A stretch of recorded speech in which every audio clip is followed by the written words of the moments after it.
Good morning, everyone. How are we all doing today? Welcome to twitch.tv/Ice Cream Uploads. I've just checked the audio and it sounds good. This is nice. 2 days in a row. Things you love to see. Anyway, welcome to twitch.tv/Ice Cream Uploads. My name is Graham Day and we are Bibbleless. There is no Bibby-shaped box in the screen here. Once again, the man is playing the golf game. You get me? Although the man is in the chat. I'll read, Bib. I see you dropping those up the ICUs. I see you dropping the up the ICU. But anyway, welcome in, everyone. How are we all doing? Happy Wednesday? I don't know. It's a bank holiday week. My brain is completely thrown out. It is Wednesday. It's Wednesday. It's definitely Wednesday. I know it's Wednesday. Sad when you know it's Wednesday because you put the bins out last night, but that means you're old and crinkly like me. But anyway, welcome into twitch.tv/Ice Cream Uploads. My name is Graham Day, and I am on my own today. A little violin. Anyway, we usually bring you the scoop. That's me and Bib, or a guest host, bringing you our thoughts and impressions on the biggest, the best, and the breaking stories from the world of video games. But it's just me today, so I'm hoping you guys watching live in the chat can be my special guest host. It would be nice if you can fill in the gaps. Appreciate it. There's a lot of people here, including Mr. James Bond. It's James Bond 007 in the chat very early on. Says, hello, hey, welcome into the channel. How are you doing? Plum Rica says, morning. I'll read Plum Rica. How's things, dude? Okay, we'll skip past the next one. There's a Shogun Ash live. Morning, show! Shout out to Show, by the way. Go check out his content. It's all right, I suppose. So, you know, whatever. I'm not joking. I'm going to bring it back. Show is a decent channel. Has a decent channel. Does decent contents. However, he seems to tarnish the entire North with bad chip-butted decisions. There was a conversation on social media over the weekend, which I completely missed because let's be honest, I was fucking drunk. And I wasn't too drunk, but we were drinking on Saturday when this conversation started. Anyway, I didn't pick it up on it until Sunday morning. But there was a video circulating last week about deep fried chip butty and Show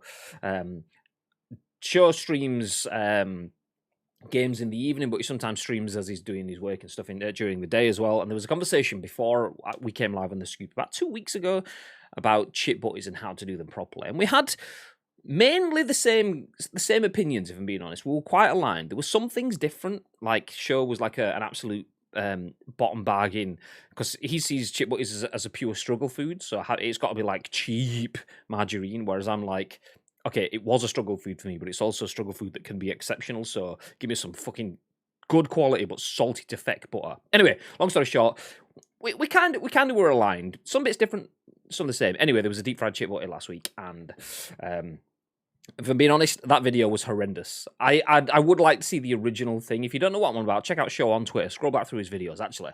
Show posts that much stuff. Scroll back for days, and you might see the video. But it was on, I think it was on this morning, and it was some big, dirty, nasty, greasy best. And yeah, do you know what? I'm trying to speed up because this is a complete tangent. I'm not even started the show, and I'm talking to you about chip butties. So yeah, anyway, go check out Show's content. He posted this picture of this deep-fried chip butty. So chips in bread, you can call that a balm, a tea cake, a stotty, a balm, a bap, a roll, whatever you want to call it. But then they stuck that in the fryer, so it came out bad. I would try it. I would happily try it. It's not a chip butty, though. The fact that they've used the words chip butty in it doesn't mean it's a chip butty. So it's not a chip butty. It's not a chip butty. And it's not a North thing. It's a Leeds thing. It's not the North. Leeds is its own separate state. Yeah, nice. Nice. Anyway, welcome in. I'll carry on going through the chats. Gagat, good morning-ish, gents. Good morning, Gagat. Mr. Garlic Clark is in the chat. Morning, G. I'll read. Time for a bong. Hey, what a name. Thank you for the follow again yesterday. Appreciate that. I gave that name a readout like 3 times, so thank you very much for being here. Same was bin day for me too. Hey, shit, the bins. I literally got in bed, but I have a reminder and an alarm on my phone because the alarm goes off, I think, at like 8 p.m. My reminder starts at 7 p.m., but I'm kind of oblivious to reminders. And it was about 11:30, getting into bed kind of thing last night, and then looked at my phone and saw the reminder. So straight back downstairs, fucking back, putting the bins and stuff outside. So yeah, did it last night, so we should be good. Red sauce, proper butter. Lovely, lovely. See, I have evolved over time. We will get into video games news eventually. We'll talk about sauces and chips and condiments for a little bit. It's fine. I never touched mayonnaise. Absolutely adored ketchup. I know it's pretty much red sugar liquid, but there's nothing wrong with that. I fucking love sugar. It's fine. My tastes have changed so that if I just have chips, I will have mayonnaise with them now.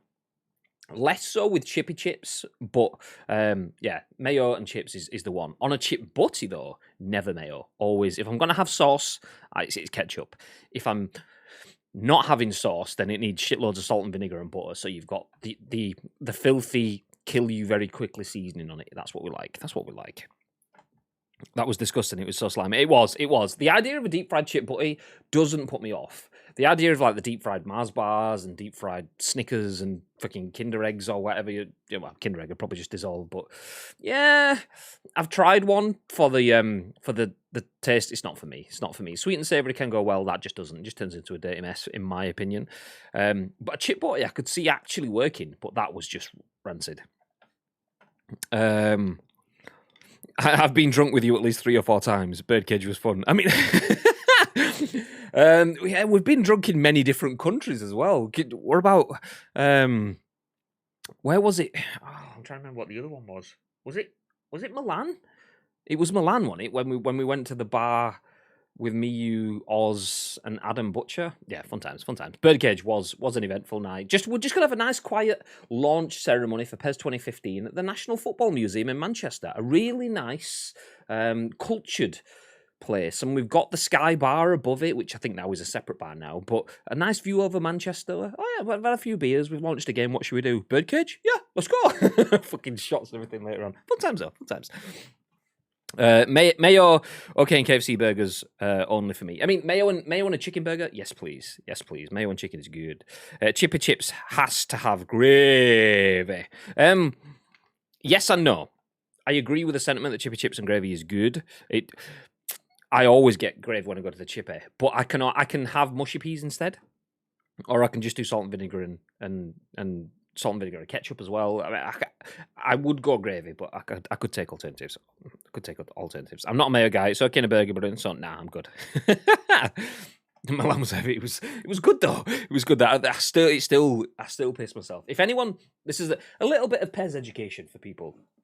I'm assuming some people may know, but you may not know that. Obviously, Dex in the chat, I've mentioned it previously. If you don't know, he's a 3-time UK champion at PES. And he qualified for the PES World Finals in Milan 2015, 16, 17, somewhere around that time.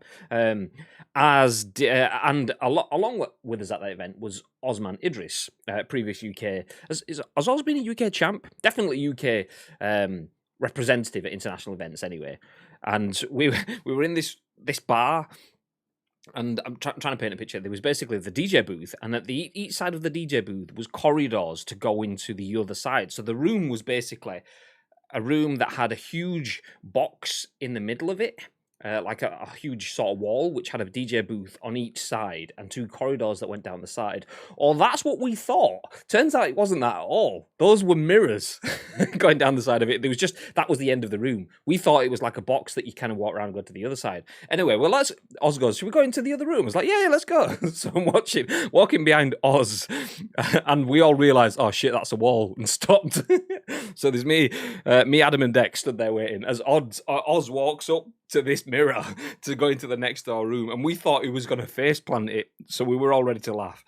Apologies, I will get to the news soon, but Oz walks up to this mirror, and do you know that thing when someone's standing in front of you and you kind of sidestep to go one way and then you go the other way and they just keep getting in front of you? That was the first time that I've ever seen someone do that to themselves. Oz walked up to this mirror, he's got himself in front of him and he's trying to get past himself, and then he kind of realised and turned around and looked at us, and we were all absolutely pissing. I was talking to him and he goes, honestly, he says, I'm in Milan, so I feel like a little bit out of my comfort zone anyway, because I'm in a foreign country. And I'm thinking, who's this black guy that's got beef with me? So for fuck's sake, Oz, bless you. Anyway, incredible. It was incredible. Fun times. Oh. Anyway, let's start talking about news. Nice.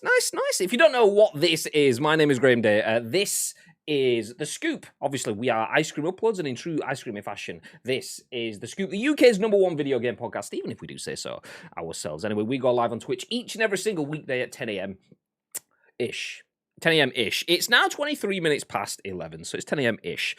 In my defense, I'm on my own. Now, we do this alongside our real job. So we work for Jelly Media, and we do ice cream on the side, jelly and ice cream. So ice cream is the bit that we do on the side. So we don't get paid for this, which is why it kind of floats. It's fluid when it's start times. Anyway, we do go live at 10 a.m.-ish every weekday, apart from Friday this week and Monday next week, bank holidays and that. But when we are live, it's important that you guys get involved in the chat because we do have a live stream, but we turn this live stream into a podcast, a video for YouTube and an audio podcast on iTunes, Spotify, SoundCloud, and Google Play. So if you're in the chat, please feel free to use your voice on behalf of everyone watching and listening on demand a little bit later on. Thank you very much. Nice.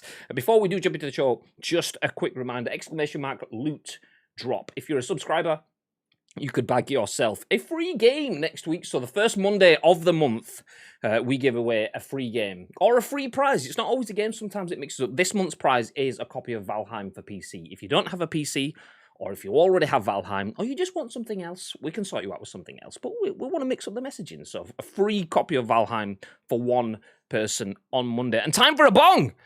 Just dropped the sub. Hey, there you go. Do you know what? You've got yourself into a giveaway. Ish. You have one more thing to do, time for a bong. Well, a couple of things to do, technically. You've got to be in our Discord. If you're a subscriber and you're in our Discord, make sure you've got your Discord and your Twitch accounts linked up. And then you can get access to the Loot Drop channel in Discord. If you're in that channel, you're in the giveaway. So that's how it works. So any subscribers that are in the Loot Drop bit on Discord, I'm pointing there because it's open on my window. So yeah, that's it. Make sure you're in the Discord, time for a bong, because you want to get yourself potential to win stuff. Nice. That wasn't because I want a prize, by the way. I mean, that's a good reason to do it. So even if it was, that's good. But I appreciate it anyway. Thank you very much for the support. Just on that note, we don't do this full time. So anyone that does drop subs and stuff, it helps support the channel. So we appreciate it. Thank you very much. Anyway, let's jump into some news. Dex, lol, for fuck's sake. Oh, it was incredible. So one of the funniest things I've ever seen. Every time I speak to Oz, I mention it. Every time I speak to Oz now, I mention it. Sure, OMG. It was fucking funny. Anyway, where we go. First news story of the day. So, I'm opening Inspect Element on the website. Nice. Don't want to see the HTML.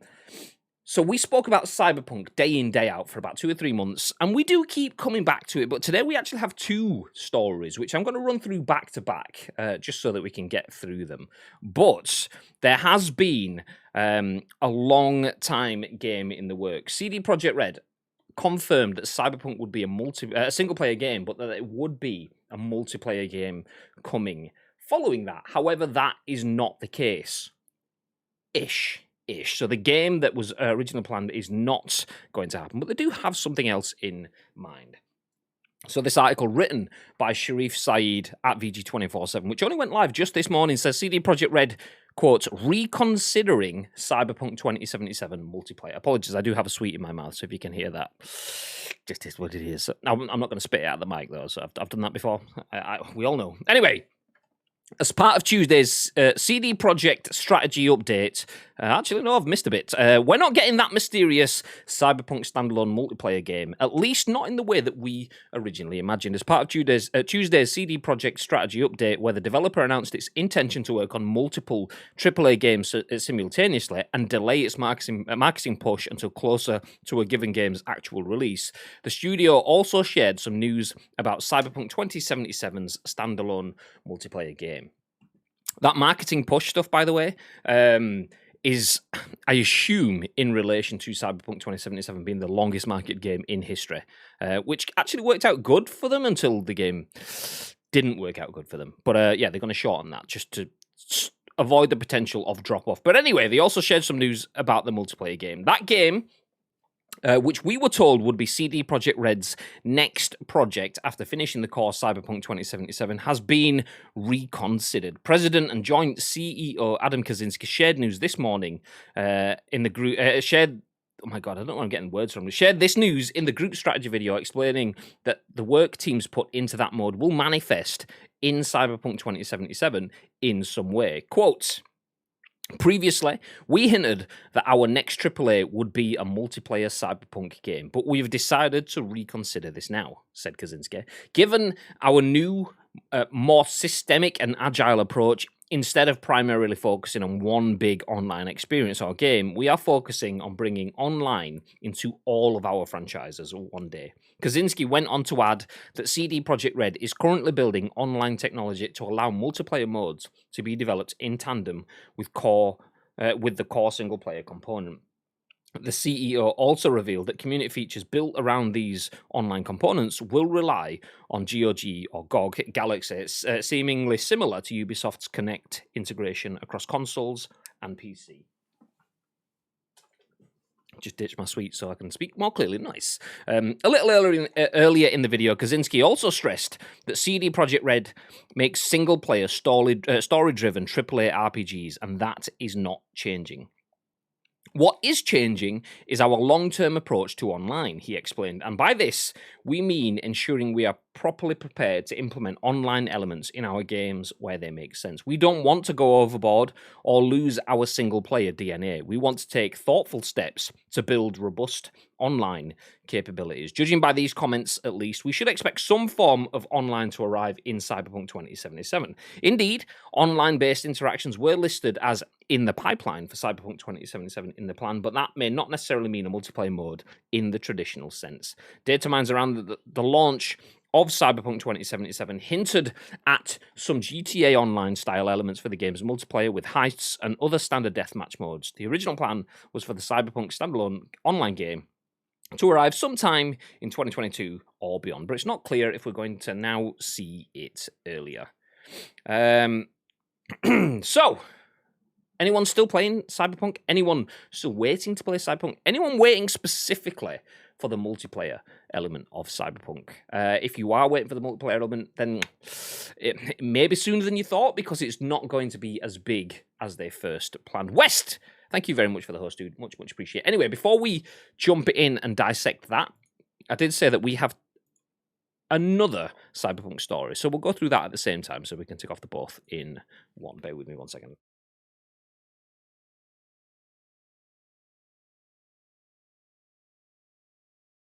I'm back. Okay, nice. So Tom Ivan at VGC says Cyberpunk 2077's PlayStation Store removal may be hurting Xbox and PC sales too. CD Projekt says company hopes to have the game back on Sony's digital marketplace in a matter of months. CD Projekt has discussed its ongoing efforts to get Cyberpunk back on the PS Store and the negative impact its removal is having on sales. Following 3 delays, the highly anticipated RPG launched in December 2020 with a host of technical problems, most notably on last-gen consoles, resulting in the title being pulled from the PlayStation Store about a week after its release. At the time, CD Projekt pledged to improve the overall experience via future patches. It said this week's 1.2 update includes over 500 improvements, but also said customers not wanting to keep the game could opt for a refund.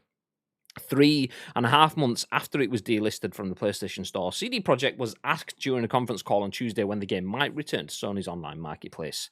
Quote, so regarding this process, we have published several patches. We have just published a really big one yesterday, and we have published several hotfixes, and each and every one of them brings us closer to going back on the PSN Store, said Michael Novakovsky, CD Projekt's SVP of Business Development.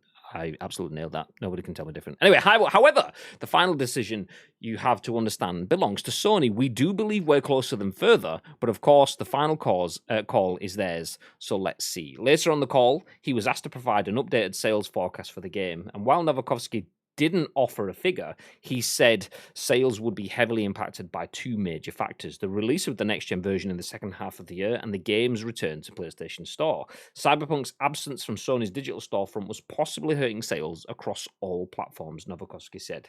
As far as Cyberpunk sales for this year are concerned, first of all, I believe they will be driven by 2 major elements that we keep working on. First, patching and updating the game, and this should also result in coming back to the Sony Store. Obviously, Sony's decision is much awaited by many games, and we believe it may also influence purchasing decisions of those of not only those playing on PlayStation, but also on other platforms. So this is important to us. Okay, we'll stop there. Oh, lots of Cyberpunk news. But to summarize, Cyberpunk has a multiplayer game in the works. Ish. It was a standalone multiplayer experience that was due to come after the launch. I've just brought the article back on screen. I want to put that on screen. There we go.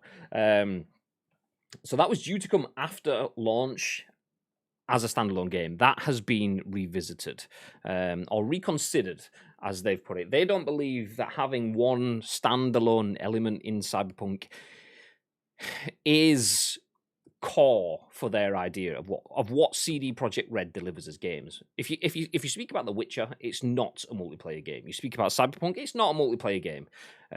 So having just a standalone multiplayer element, almost GTA Online-ish, kind of doesn't really tie into where they're giving you what they're giving you, what you want from those games. So that kind of doesn't surprise me in that sense. But is that the reason for it? The first question that instantly springs to mind is, okay, Cyberpunk had a vision for multiplayer games. Cyberpunk wanted us to go through the storyline and then continue playing afterwards. That's not the vision now, because that's not their core DNA, as they mentioned in the article. Is that really the case?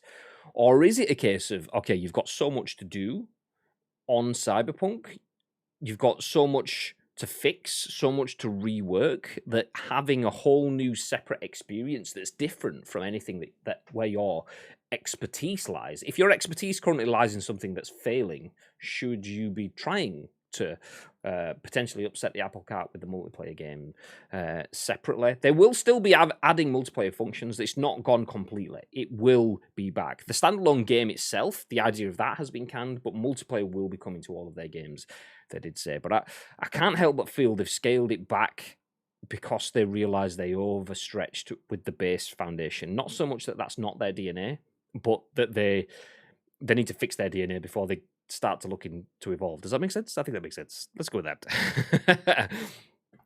Let me jump back through the chat and see what people have been saying. Swap it out for curry sauce. Oh, that's back to the chips conversation. When said chippy chips in my head, I did the Harry Hill thing from TV Burp. I can't remember what that was. My credit card was ruined in the birdcage. Oh, yeah, I don't know what you mean. Return of the Maxes. I'll read, Northern lad. I'll read. Curry sauce, banging from the chippet. I do like chippy curry sauce, to be fair. Oh yes. Gary Clark agrees. Bibby agrees. All the love for the curry sauce. I'm not Northern, so I don't love gravy. You don't love gravy? Oh, it's liquid meat. What's not to love? God.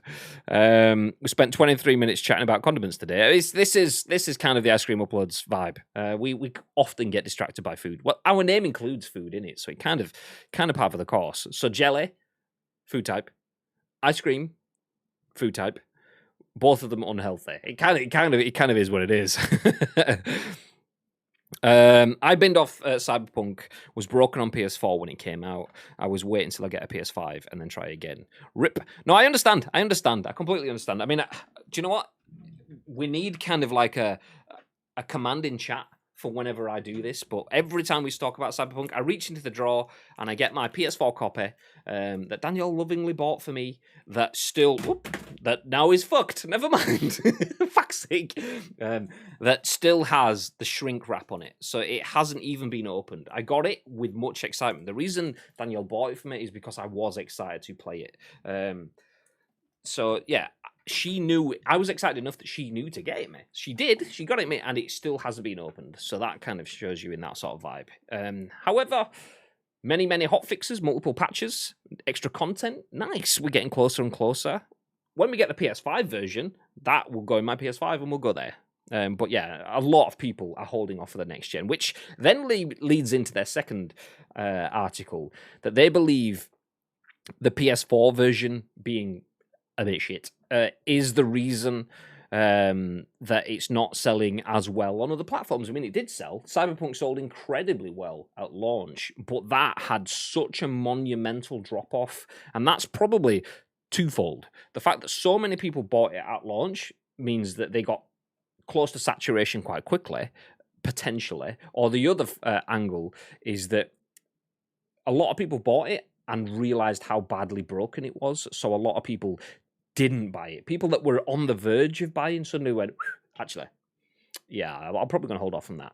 And that messaging gets mixed. I mean, if we're in a world where people can buy an Xbox One S, but they're actually trying to buy a Series X, if people can confuse that, then people can easily confuse the fact that it works okay on Xbox and is available, but doesn't work okay-ish on PlayStation and isn't available. So people just won't buy it on Xbox. I mean, even if it is buggy on Xbox, the idea people just think, oh, it's not available, so I'm not going to buy it. So it doesn't surprise me that PlayStation has dragged down Xbox and PC sales as well. All in all, not a great situation for CD Projekt Red. But you know what? With those patches, with those fixes, and with the addition of additional content, with the additional content such as multiplayer and so on, I can see it coming back. I definitely can see it come back. Do you know, I'm happy with the fact that they aren't working on giving me a standalone multiplayer game because I think put your resources, use them wisely, put them where they will get the most bang for your buck. That is kind of what I need from CD Projekt Red right now. I don't want another game. I don't want something else that's completely different when I can't play the bit that I want to play. When I have a game in shrink wrap in my drawer waiting to be played, I don't want an additional experience. I want to get that experience first. And there's been past examples of that. Let's talk about Bethesda. So Bethesda released Fallout 76, and it was not what people experienced. People wanted it to be. It wasn't the experience they were hoping for. So Bethesda said, okay, we are working on the Wastelanders update. It's going to be what you want it to be. People were, okay, well, that's nice. We'll give you the benefit of the doubt. Yes, let's have that. Then Bethesda said, actually, okay, we have to delay the Wastelanders update. So people are like, oh, okay, I understand it wasn't right before, so you have to take the extra time now, because if you just push it out now and it's not right, then it'll be just adding salt to the wounds. But it's also still adding a bit of salt to the wounds. It's always going to be that way. It's always going to be met with some negativity. I'm firmly with Bethesda for delaying the Wastelanders update, which was the update that was going to fix the faults in the first place. No point having faults on faults. But yeah, naturally, there's some saltiness around it. But then, after they delayed that, they released what was it called? Private Worlds? Is that what it was called? Something like that. Basically, online servers that you can purchase and subscribe to this online server subscription service. And it's just like, that's the bit where it's like, okay, you're offering me a different paid-for experience when the core experience isn't fixed, is going to be updated, but you've delayed your update. And a week or two after the update, you now offer me this paid experience. It just didn't sit well. It got quite a lot of negativity. And Cyberpunk delivering, or even commenting on delivering, a full standalone multiplayer game whilst the game isn't what it's meant to be, kind of feels a little bit like that. So if they're stripping that back and focusing on fixing the game and then giving a more in tune multiplayer experience, then that works for me. Lake, good morning, Lake. How are you doing? Happy Wednesday. I couldn't even get single player right after taking 10 years. Or they couldn't even get single player right after taking 10 years to make the game. Imagine how broken online would be. Ugh. That's the thing, though. I mean, the game did work if you had a high-powered PC. My PC is probably strong enough to play Cyberpunk. And we have people in the chat. I say that. I don't know if Mr. T is actually in the chat this morning. If he is, good morning, Mr. T. But Asim in the chat played it on PC. And he said, for the most part, he had an incredible experience. He did have a couple of bugs. But, I mean, that's less than I had playing through Star Wars Jedi Fallen Order, which was a game that I loved. I had multiple bugs in that. Probably more than a handful, less than 2 handsful. So if Asim got through with a couple of bugs, then that's less than I had without. So that's good. But yeah, console is absolutely where they drop the ball. So yeah, that's where I want to play it. That is the experience that I want. I want the 4K on my big screen TV experience playing through Cyberpunk, rather than sat here in my setup with my multiple screens and playing it on a monitor. I want the full immersive cinematic experience. And on a console, I'm not really going to get that. Not yet. So yeah, I don't want the multiplayer until then. Gary says, this to me seems like they haven't. Oh my god, I will start this again. This to me seems like they have so much work to fix the single player that they've had to step back from the original vision of the multiplayer. That statement seems very PR to me. I think so too. I mean, it might not be, but that is where my heart instantly goes. It's a case of, if you've got a vision, deliver it. Your original vision will be the purest vision. Obviously, you can amend that with additional insight, but with everything else considered, it sounds like the vision has been changed rather than they are changing their vision. So, I mean, if it works out for the best, it works out for the best. Change the vision to allow you to deliver on the purest vision isn't multiplayer. That's additional content, effectively. So work on the purest vision, which is the gameplay. If sacrificing some of the multiplayer for the single player stuff it improves the quality of that initial vision, then it's the right move. It's the right move. To summarize, Cyberpunk equals scam. Hey, that emote is class. Who's that? PF23 Pieface. Ah, there we go. Pieface, nice. George Adwingo. That's quality. I pre-ordered that poo. Same. I am always here. Yeah, my PC experience was very good. I do want to play it again when the PS5 update comes out. So yeah, it's not horrendous for everyone. Definitely not. And I wouldn't push that narrative either. But it still is possibly the greatest video game launch failure. In terms of, is it the worst game that's ever been released? No. Even on PS4, it's not the worst video game that's ever been released. We all know video games that will have been worse, that even if you got the worst experience playing Cyberpunk, there are video games that are worse. However, something that was pushed so high to fall so low, that the amount of potential drop-off that it actually had that for me was unprecedented. Having a headline game being pulled from a full marketplace is huge. I don't think it's ever happened. But yeah, that kind of explains it in itself. They announced the PS5 update for The Witcher 3 is coming second half of 2021, so I guess they've also had a team working on that, unless it wasn't much work, given that it's on PC already and amazing. But yeah, potentially. I imagine... I imagine. I mean, I don't know, actually. I was going to say, I imagine The Witcher isn't as resource-heavy because the foundations for that are incredible. That said, you can't just rest on your laurels, so I don't really know. Maybe I'm saying it's easy to develop for because it's wonderful already, but maybe the fact that it's wonderful already is because they put a lot of time into it, so I don't know. I tested Cyberpunk out 2 times on the Xbox One X, and it confirmed to me that I am not in any hurry to play the game, but when I do, it will be on PS5. That makes sense. Chelsea, good morning. Hey, welcome in. We are just finishing up a chat on CD Projekt Red / Cyberpunk 2077. The multiplayer game, which was planned for release potentially 2022, the idea was a standalone multiplayer element for CD Projekt Red's Cyberpunk.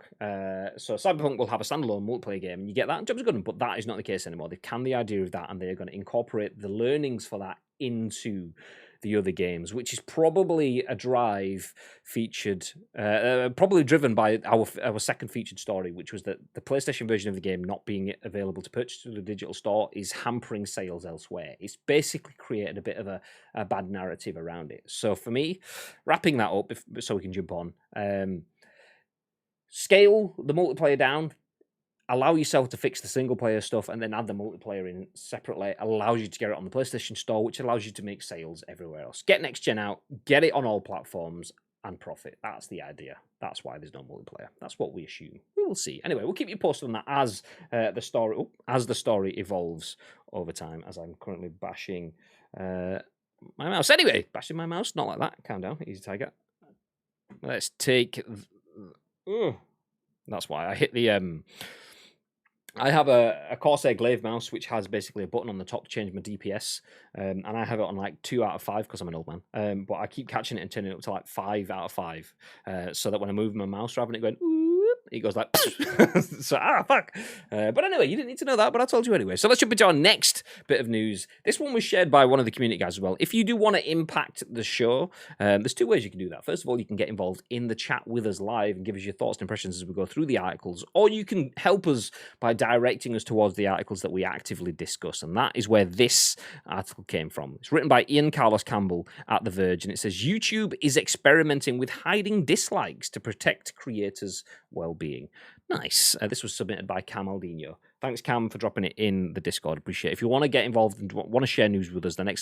Discord. We'll give you a link to our Discord, and that's how you can share your stories with us. Anyway, stats will still be visible in the YouTube studio. So let's jump into the news then. YouTube has announced it's experimenting with hiding dislikes to discourage dislike mobs from deliberately downvoting videos from creators and channels. The experiment is a different implementation than the solutions the company had previously discussed, but it's similar to other attempts platforms like Instagram have taken to nip targeted attacks in the bud. In the current setup, stats for both likes and dislikes are viewable in a creator's individual YouTube Studio page, but only likes will be displayed publicly on a video. In a support article explaining the test, YouTube says that dislikes can negatively impact a creator's well-being and may motivate a target campaign of dislikes on a creator's video. Basically, the idea is that seeing a dislike number and watching it go up could be enough motivation to join in and make the number larger. Creators rely on likes and dislikes as a form of feedback to guide their creative input, but much like purposefully giving a game a bad review on Steam, it's easy to turn what could be a useful feature into another surface for abuse. When YouTube first announced it was looking into addressing the problems with dislikes, it was considering 3 ideas: hiding the numbers for both likes and dislikes, adding more friction to disliking something through requiring extra interaction, or removing likes and dislikes entirely. This test does half of what the first option promised and makes a certain amount of sense. If dislikes numbers are the problem, why not just hide them and see what happens? Instagram experimented with a similar kind of test when it decided to hide likes on posts. Obviously, likes are inherently positive, but chasing a high like count can have its own negative impact on creators whose livelihoods depends on closely monitoring interactions with their posts and appearing well liked. YouTube isn't testing hiding dislikes on all creators' videos, but if you notice them on your page or you have an opinion as a viewer, YouTube is collecting feedback on its side. Nice. I'm all for this. Ish. So therefore, I'm not all for it. I'm kind of for this. I like the idea that YouTube is getting rid of what could be a huge detrimental effect to the health of a content creator. Let me just get the discussing slate up. These are the parts where we miss bit, because usually when I'm filling the gap and updating the discussing now slate, usually Bibby's talking, so you don't notice me doing things, but it's not here to fill the gap, so I have to kind of do it anyway. YouTube hiding dislikes. I'm all for this idea. I'm reasonably for this idea because I like the idea that negative interactions can be detrimental to someone's health, and you as a content creator aren't beholden to anyone. Naturally, you serve your audience, but it's kind of, it's easy to describe it as a two-way process. Obviously, we work with you guys in the chat to make the content. You guys in the chat work with us to make the content. It's kind of a two-way circle. Not all content is like that. And not all content has to be like that. And just because it is like that doesn't necessarily mean that the audience has ownership or the level of impact where they can make the creator feel bad or whatever sense. The creator is still the one that has the channel, that makes the content, that has the final say. The creator could change the content and the audience may dislike that content.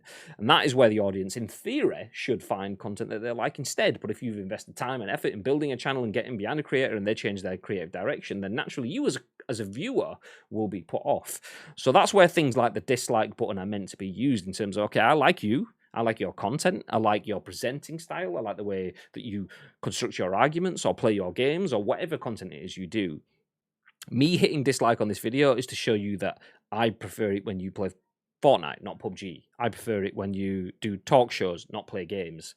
So content creators understand, actually, okay, if I'm wanting to make content that I'm enjoying, but also want to tailor it to my audiences, my audience overall would prefer this. So I know as a content creator now that I have the decision of, do I chase what I want to do for content, which might not get me profitability in terms of either financial profitability or what my audience wants. If I go this way, that is what I want, but it jars with my audience, so I might not get interaction, I might not get engagement, I might not get views. But if I go this way, I'm probably going to get the views and the engagement and the interaction, but I'm not going to enjoy the content. And that's kind of where the likes and dislikes is supposed to be. That's quite a healthy way of going. Okay, you could do this, you could do that. But yeah, it as with the internet, it evolves over time, and you've seen things like the ones that are kind of, you take it with a pinch, although the theory behind it is still the same. Remember Call of Duty having their 72nd game in a row with exoskeleton wall running spacesuit men, and people were just like, just give us fucking war. It's Call of Duty warfare. I mean, like, literally not space fair with laser guns and drone car deploying tank armor wall things. Give me a fucking shootout. So after being badly represented and then promising, oh, do you want Modern Warfare remastered? Yeah. Okay, nice. Well, we're making it for you. Here's a trailer. Nice. Do you like it? Yeah, nice. Okay, well, if you want that, you have to buy the 70 quid version of the shit game that you don't want, and then you'll get that. And there is no other way of getting it. I mean, eventually it becomes a standalone game and free to play on PS Plus and things like that. But when it first launched, 70 quid opt-in. Buy the deluxe edition or not. Get it at all. Horrendous. And that's when the dislike stuff first really took off in mainstream media. I mean, it was being used before then, but in mainstream media, that's when it was like, okay, heavy dislike campaign, hundreds and thousands of dislikes. And that's people telling brands and channels that, do you know what, that is shit. That's not what we want from your products. You are milking it. You are taking advantage of the user base. And that was fine. That's fine. That's kind of okay. You take it when it's a faceless brand.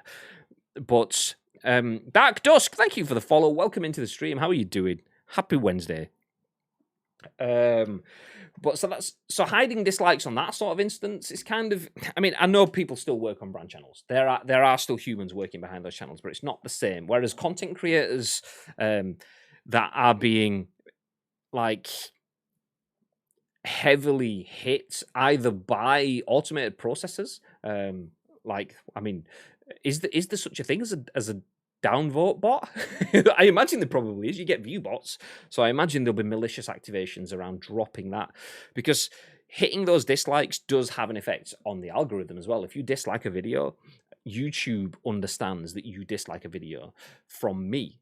So if I do a video that shares similar content, similar themes, YouTube stops showing you that video from me. Even though you might be a sub of my channel, even though you might watch all my other videos, the algorithm suddenly goes, didn't like that content, we'll not show you the next one, and not show you the next one, and not show you the next one. So that then has detrimental impacts on revenue, and detrimental impacts in terms of if your revenue's dropping, if your views are dropping, if your engagement is dropping, and that is your financial, that's your job, that's your income, then that can have huge detrimental impacts. So taking the dislike away, so people can still say, okay, I dislike this video, but not have tangible evidence that other people have done it, and not have that crowd mentality. It is quite a smart move. So I do like the idea of dislikes in multiple ways, but I like the fact that hiding them, I'm on board with it because we know the internet can be full of negativity.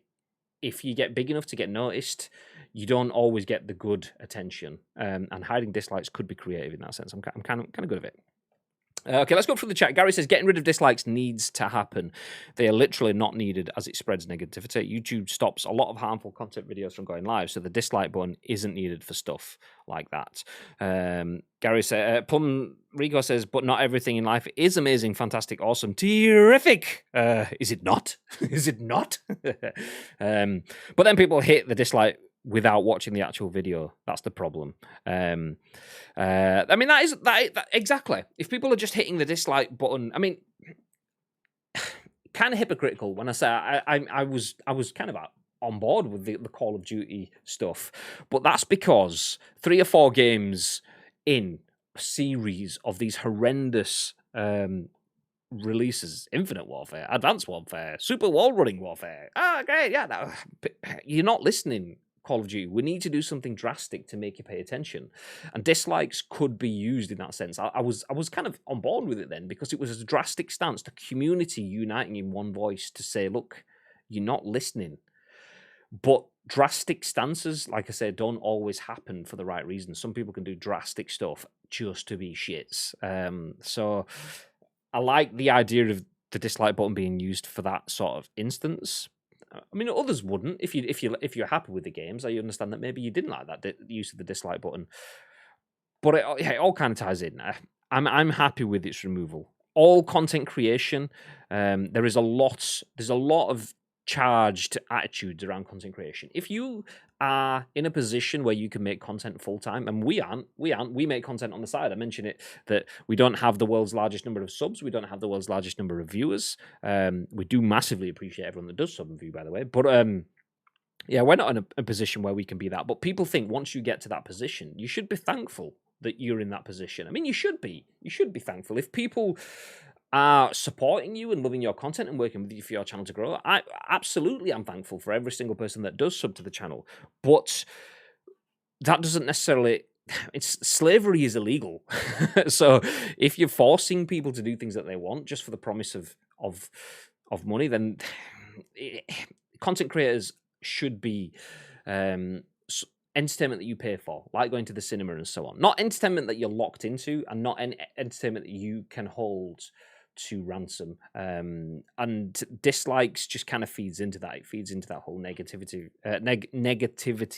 element that underpins it. So get rid of it. Nobody needs to see it. It's not really useful outwardly. If you don't like content, as Gary says, just don't watch it. If you do like content, fine. If you start watching the content, you don't like it, write in the comments, give some feedback. And the whole Instagram getting rid of the likes sort of stuff ties into it. They're not just empty likes. It means something if you go a bit further. I know people don't want those interactions quite often. I mean, I use likes all the time instead of responding to people because I'm a lazy fucker now. I'm a busy fucker, also a lazy fucker. But yeah, get rid of dislikes. I'm good for it. Oh, lots more comments. Chat's disappearing. Where did we get to? Wait, is it hiding dislikes just for viewers only, or not the content creator and the viewers? I mean, the content creator can still see the dislikes. It mentioned in the article, I think you came in just after we'd finished reading through it, though. It's meant to encourage dislike mobs. So when crowd mentality jumps into, say, if a creator, let's say we were Shroud and we got a lot of fans playing PUBG and we started playing Valorant, and dislike mobs who love PUBG could be like, oh, actually, let's get in character. No, we want you to play PUBG, not Valorant. Get the fuck off this. That's it. Let's go on. Downvote your latest content. So Shroud's like, I'm enjoying playing PUBG. I mean, not that Shroud does enjoy playing PUBG at the moment, but I want to play PUBG. I want to do that. But people who actually will still watch my content and will still be big supporters of the channel, they don't have anything specific to say about PUBG. There's no specific reasoning for that. There's no like righteous reason. It's just selfish reasons. You get those sort of stuff, and you do get some stuff for very righteous reasons. But yeah, it's meant to stop that. The content creator will use the likes and dislikes as a direction for, do I want content for myself or for my community? Where can I find the middle ground? But it can be used maliciously. So if you take away that inspiration for dislike mobs want to see what they've done. They want to see tangible evidence for action and reaction. We disliked, this person did a video on it. We disliked, this person changed their content. We disliked, this person quit streaming or quit making content on YouTube.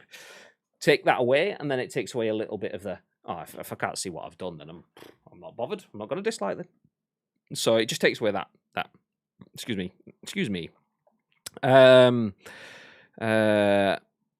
There, Doogie, spot on. If you get a ton of dislikes, it has a massive negative effect on a channel. I've seen people say they like a video by commenting on a video, but then hit the dislike because it's funny. Yeah. I've seen plenty of people, even some of our content, we've had people disliking in the past for malicious reasons. We don't really care because we don't really focus on YouTube. I mean, sorry if you're watching this on YouTube, but honestly, we don't have the resources to fully focus on YouTube. We put all our content on YouTube as a way to hopefully support a burgeoning YouTube community eventually. But there is no secret that we are Twitch partners. There's a reason why, if I turn my head this way, you can see there's a Twitch logo on the side of our hat, because we are Twitch partners. That's where our focus is. We want to develop our Twitch, and at that point, maybe we can look at, okay, we've developed Twitch. We're at a decent level. Maybe we can start to use YouTube for highlights or YouTube-specific content. At the moment, we aren't really there. But if we would have, we've already had people trying to like spite us with our content because they don't like the narratives. I think one of them was actually it was PS5 related because the PS5s weren't available and we were giving updates. People were upset that the PS5s weren't available and they couldn't get their hands on them, so disliked our content because they disliked not getting a PS5. Fuck! Literally telling you how to get hold of one or your best ways of doing it, but it's not guaranteed. I don't like the fact that I can't get it guaranteed. Okay, great. I do not work for Amazon or Game, you know. But yeah, there you go. Where did we get to? There are always going to be people who are petty and hit dislike because others have, or a simple fact that they don't like your jumper. Exactly. Ads says, "Let me test something." What are you testing? You can still view the dislikes on the YouTube dash as a creator, according to the article. I just read it's just viewer side that will be hidden. Exactly. Ads says, "My emote works." Is that your emote, Ads? Is that you? Well, I know it's not you. I know it's Scott Brune. Nice. GG's. What other ones have you got? How many you got? Tell me. Right. Okay. So you're saying you have a. So are you saying having a dislike button is a good thing? Says Gary to Plumrico. Ooh, we have a discussion in the chat. The invite link for the Discord is expired. Is it really? No.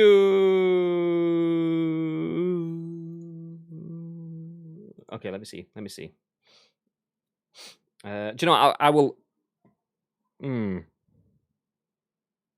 What the fuck? I looked down for a second and looked up and your hat changed. Well, let me show you. I have. Hey, I have a hat, and a hat, and a hat, and a hat, and a hat, and a hat, and a hat, and you can't see, but a hat, and a hat. So I have all the hats. I could pick and choose. All the hats in the world. But Dark Dusk, I will grab you a Discord link. I don't know why that's suddenly stopped working. That's been fine forever. Must have just Discord's done us dirty. But I will get you the link. I'll just not going to drag it out right now. I'll keep going with the content. We are approaching an hour of the show. I know we've been live for an hour, but obviously 10-minute countdown-ish. So yeah, I'll crack on and keep moving forward. Bear with me though. Get rid of the Discord. If anyone is in our Discord and has the link available, then feel free to share. But for now, let's jump into our next bit of news. #Hatgate. All the hats. Actually, did I catch up? I missed some of the stream and commenting, but I do think having a dislike button is a good thing. You do? It helps me to better build my front page of YouTube, what videos that it offers. Also, there is a lot of clickbait on YouTube, so I'm happy to dislike those. I mean, that makes sense, but like having the dislike button, they're not taking it away, I don't believe. They're just not having the number of dislikes there, right? I believe that's what it was. So would that change your opinion, Lake? Like if you can still dislike a video to share that I don't like this video because clickbait, I don't like this video because whatever. Does having the dislike button still being there not satisfy you in that sense? Do you need to see how many others have disliked it too? Because arguably they are separate entities. Seeing the number of dislikes and not having the opportunity to dislike are different things. Because yeah, that's the issue. They're not removing the ability to dislike. It's just seeing the total number of dislikes. They're taking that away. That's what it is. It's not the actual button that's an issue. It's the mob mentality. I agree. Anyway, let's move forward. It's a very different area of conversation now with this story, though, written by Chris Scullion at VGC. More Sony Japan Studio staff announced departures on eve of dissolution. Gravity Rush and Bloodborne staff have left the company ahead of Sony's April 1st restructure. So I'll quickly jump through this. This is just an update on a story that we did have a couple of weeks ago. Well, I think we had a couple of stories on them. Basically, Sony... from the Japan studio of Sony has been announced that it's closing. This is a team that's worked on multiple games, things like Knack and Obviously, well, yeah, but you can see everything on the screen there. Apiscape, a little bit of Astro, nice. That is Shadow of the Colossus. Is that what it's called? Is that what it was called? I think so. I don't know, something like that. So yeah. Anyway, the team working on those titles has been dissolved. Not that they're getting rid of them entirely; they just respread the staff into other areas of the business. But more key staff from Sony Interactive Entertainment have announced that they are leaving on the eve of Sony's Japan Studio being wound down. Sony will be reorganizing Japan Studio into a new organization tomorrow, and the vast majority of its development staff have been let go. VGC reported last month, with a number of them confirming their departures over the last few months. Shunsuke Saito, who was the character designer and animator for both Gravity Rush games and the art director for Gravity Rush 2, announced his departure in a brief Twitter post, simply saying, "I'm leaving SIE Japan Studio today." Following Saito's announcement, Kentaro Motomura, who was the senior producer on Bloodborne and has been working for SIE for more than 2 decades, tweeted that he would also be leaving Sony today. Today, as of the end of March, I will be retiring from SIE, the company I've worked for many years, Motomura said. I can't thank you enough for the many games I've been involved in, including Dark Cloud, Wild Arms, Soul Sacrifice, Bloodborne, and Everybody's Golf. I will continue to produce games in the future, so please continue to support me. Thank you very much. In a tweet possibly related to the news, Demon's Souls creative director Gavin Moore published a dedication to his development team on Wednesday, along with the cryptic inclusion of the "This is fine" meme, which features a dog assuring himself that all is okay despite sitting in a room that is engulfed in flames. Saito and Motomura's announcements are the latest in a series of key staff departures from SIE. Keiichiro Toyama, the director of both Gravity Rush games, the first Silent Hill and the Siren series, announced he had left in December. Okay, we will put a pin in that, but just a reminder that Japan Studio is closing. A lot of the staff have moved on, and just extra confirmation on the story that we had a few weeks back that definitely is in process and will take place tomorrow. Samaldo, thank you for sharing the Discord link. What a guy. I'm assuming that one works. I appreciate it. Thank you. It's not the actual button. I've done that one. No, I don't need to see dislikes. I like and dislike things that I find likable and dislikable. If those are removed, okay then. But there is a gate open to disinformation by that too, if you ask me. There's a reason there's no hats in the ICU shop. Graham has them all. These are all different hats, to be fair. I have a PUBG hat, another PUBG hat, the blue Ice Cream Uploads hat, a Twitch hat, a Muscle Moose hat, and a Mighty Ducks hat, as well as Pez, Stranger Things, and another PUBG hat. There you go. 3 PUBG hats. All the PUBG hats. So actually, no. Although we were talking about the hats yesterday. I was having a call with, if he's listening to this, OG Bibby. Not Bibby from the show, but OG Bibby. He knows who he is. About hats. And do you know what? Maybe we can... Would anyone in the chat be interested in purchasing these hats? So this is the custom-made Ice Cream Uploads blackout hat. So obviously it says Ice Cream Uploads on the front, has the Twitch logo on the side, and I'm going to show you my hat hair. Ignore that, it's fine. Internal twitch.tv/Ice Cream Uploads printing. Would anyone be interested in purchasing these hats? Because we did get a batch made for us to use for giveaways and things like that. We didn't have plans of having them as purchasable merch. A lot of people did say they want them, but if anyone, just let us know. Just let us know if it's something you want, because if it is, we can pay to get some printed up. Obviously, we don't want to overextend and pay for stuff that we will then lose out on, because then that kind of hurts the work that we're doing on the channel. But if you guys are interested in that, then maybe it's something we could do. I'd buy an ICU hat. Hey, there you go. We do have, so we have the curved peak in black. We also have the curved peak in Dodgers blue, which is meant to be like a nod towards the LA Dodgers. Although the only person that really showed interest in that was Precision, because he's a Rangers fan, obviously. And then we have the flat peak in blackout as well. So yeah, if it is something people are interested in, we can look at getting another batch so that we can do another limited run, just enough for the people that actually want to buy them. But anyway, so rather than limited run games, we'll do limited run hats. Let us know. Jumping into the next bit of news, though, Spider-Man Miles Morales update adds new and realistic muscle deformation. This is written by Stephany Nunnely at VG247 and says, Insomniac Games has handed Marvel Spider-Man Miles Morales players a new Spidey suit with the latest update. Let me hit play on the trailer. It's a gameplay demo. I'll just leave it playing anyway. So rolling out today, the Spider-Man Miles Morales update brings the advanced tech suit to the game and also includes some various fixes. One of the cool things being added, but only to the PS5 version, is realistic muscle deformation on select suits. What Insomniac has done is fully simulated the character from the inside out using techniques only previously available for films. This tech allows deformation, which you will see on the surface of the costume. What this means is that you can expect more realistic muscle and cloth simulation with the muscles moving inside the cloth of a suit. Spider-Man Miles Morales has proven to be a hit for PlayStation, as in 2020 it sold over 4.1 million units. The number includes PS4 and PS5 copies, both digitally and at retail. We'll stop there. Good news for me. Good news for me. I'm, like I said the other day, I'm about 70% into the story of Spider-Man on PS5. So I bought Spider-Man Miles Morales, the deluxe edition, or whatever it's called, the one that gives you the Spider-Man HD remastered stuff. So anyway, I'm playing through that, and I still have Spider-Man's Miles Morales to go through, so I'll get all of this. Nice. Not really much to discuss on that, because I think it's kind of obvious. Do you want the games to look better? Yes. Okay, nice. Discussion over. So we'll leave that one there, but just a little bit of a heads up for you. Spider-Man Miles Morales will have an update. So if you haven't played through it, or if you started playing through it and you have to finish it, then expect it to look even better on PS5.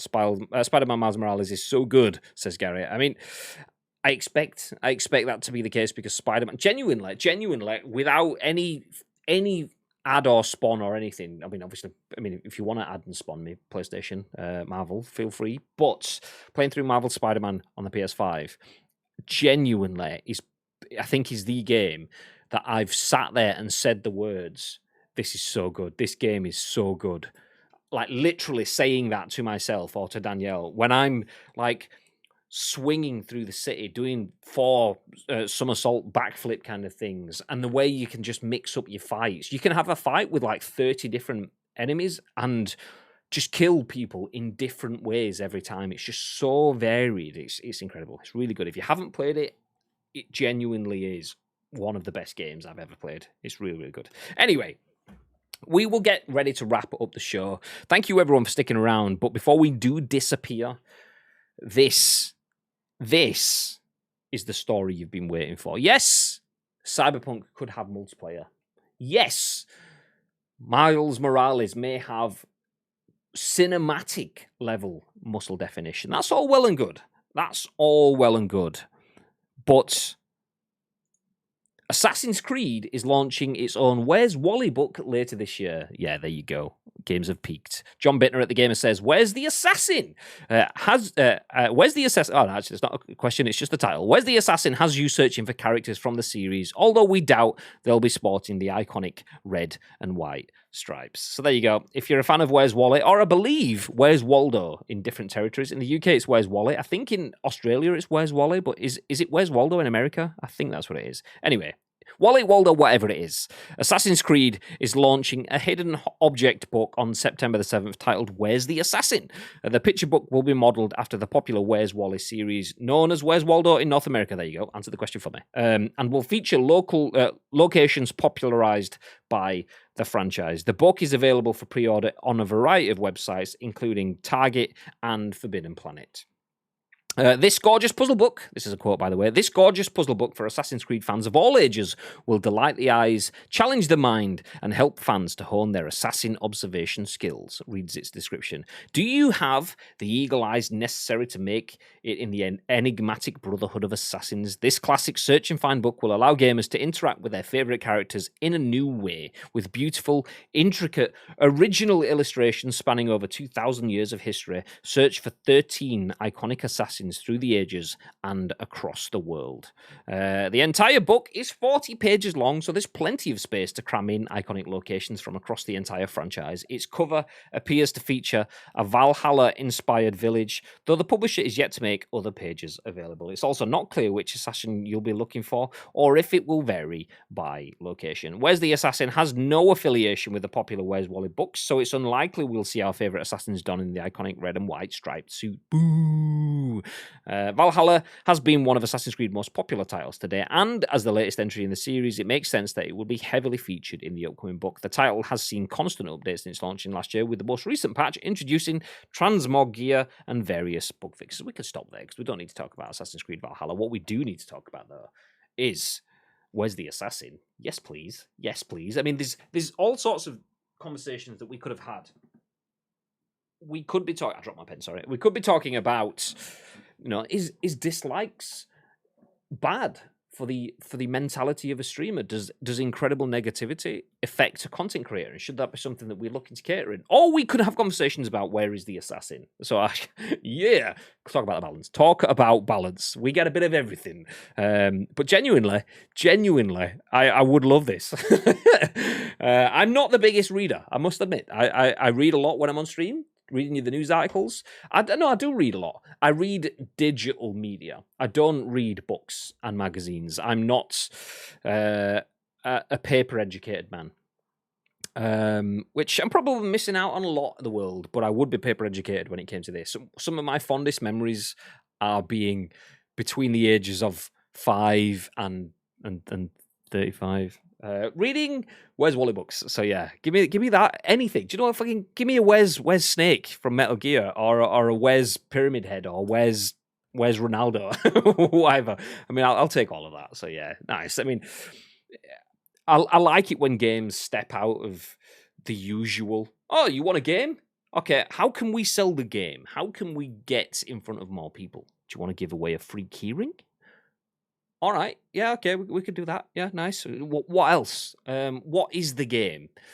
Okay, well, the game is a shooter game. Okay, can we give away an in-game skin for a gun?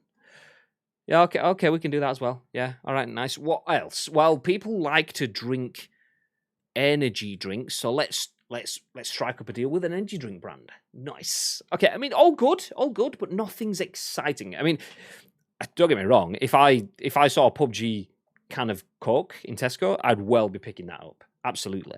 So I'm not saying that it doesn't influence me. It definitely does. But from someone that works in the industry and has to put together packages of press kits and boxes and work with content creators and influencers, I like it when I see something different. And I don't think I've ever seen a Where's Wally-esque book. So GG's Ubisoft. I like the idea. Well played. Dark Dusk says, yo! Gary says, fucking hell, life has peaked. You goddamn right it is. It's Wally, as far as I'm concerned, because it's a UK creation. Is it a UK creation? Oh, okay, I did not know. I did not know that. I didn't know where it was created. Because, obviously, the voice actors were American in the UK TV series, so I didn't know if it was an American creation that we just UKified or if it was a UK creation that got globalized. So yeah, didn't know. Most people read an autobiography or a Tolkien book. Graham is out here with a Where's Wally or a Colin book, and you guys are jealous all for it. So yeah, I ain't gonna apologize. Where's Pyramid Head? He is the peak of the pyramid. Yeah, imagine that one. A Pyramid Head one in Egypt. Fuck. No. Yeah, yes, absolutely. See, Dark Dust knows. He knows. Or she knows. I don't know. They know. Yeah, that's it. Okay, when we do the Ice Cream Uploads video game, where's video games? We'll do one across all of the video games. Dark Dust can do the character design for the Pyramid Head one. Nice. Well volunteered. I mean, you didn't volunteer, but you did. But you didn't, but you did. Yeah, nice. Eric Pridge should do a remake of his song and call it Paper Education.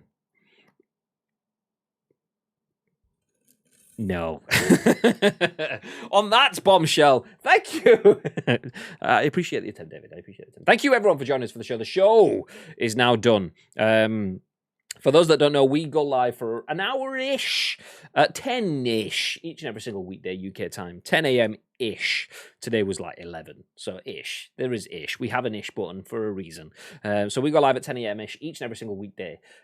We go live Monday to Friday, except this week there will be no show on Friday because it's Bank Holiday Friday. There will be no show on Monday next week because it's Bank Holiday Monday. Easter, yo. We will have another show tomorrow. It'll be myself, either flying solo once again, or maybe someone else will jump in and guest host. We will see. We will see how it goes. But that will be the last show of the week. We do follow the Scoop in the mornings with additional content where we can fit that into. Yesterday, obviously, Tuesday is just a Scoop day. But Monday, we had some gameplay from Bib, I believe. Did we? I think maybe we didn't. No, we didn't. Today, though, I will be live later on. So I'm not going to be jumping on with some afternoon content like I usually do. I'll be jumping on around 5-ish tonight. So if you want to see any gameplay tonight, jump back at 5. If you want to get notified, the best way to do that is to drop a follow on this channel now. Make sure you got the notifications on, because that way you do get notified when we go live. Be that for the scoop in the morning, be that for some PUBG fun times, be that for games of Pez, Fortnite, people playing Resi, some Elder Scrolls. We play all of the games. So yeah, feel free to drop a follow, and that way you do get notified. I will be live this evening though, playing some games. So join us to see what that is. Maybe some PUBG. Maybe some PUBG. I don't know. We'll see. Maybe some PES. I don't know. The only way you find out is by joining us then. If you do want to get involved with the scoop, though, forgetting the games, getting back into the scoop, if you want to get involved with the scoop, Gary, being the hero that he is, has just dropped the links in the chat. The link to the socials are there. You can see all of our social media at Ice Cream Uploads across the board. That's the easiest way to find us. Using those socials or our Discord, you can get involved with the scoop. You can give us the stories that we feature. And shout out to Camaldinho, who's done exactly that with today's show. He was the one that gave us the YouTube dislike articles. So thanks for that, Cam. If you want to get involved and influence tomorrow's show, you can drop the links in the Discord or on social media. All we need is a link to the article and your thoughts and impressions. And then we can give our thoughts and impressions, or just mine, and the chats tomorrow on the scoop. And the same applies any other day going forward. Drop in the links and we can pick up the news from there. Thank you, though, everyone that joined us for the course of the show. Dark Dusk, appreciate the follow. What a guy. West with the host. Love you, West. And Time for a Bong with a tier 1 sub. Appreciate the sub as well. Time for a Bong. Much appreciated. As mentioned, this is our side gig. We don't get paid to do this content. So all of the subs do go back into the channel and allow us to do a lot more for you guys. Like the loot drop, the giveaway next week. That's where the sub money goes to. So you get it back. You get it back. It's nice. Appreciate you though. Appreciate the support. It means a lot. Anyway, I'm going to disappear. I'm actually going to go out in the sun. I'm going to go for a walk in the sun on the lunch break. Nice. Get a brew from Starbucks. I hope you guys go do the same. Go out, go enjoy the world. Grab yourself a brew. Maybe a donut. Go on. It's Donut Wednesdays. Yeah, do it. And I will see you back here at 5-ish. Nice. Have yourselves a lovely day. Appreciate you all being here. And stay frosty.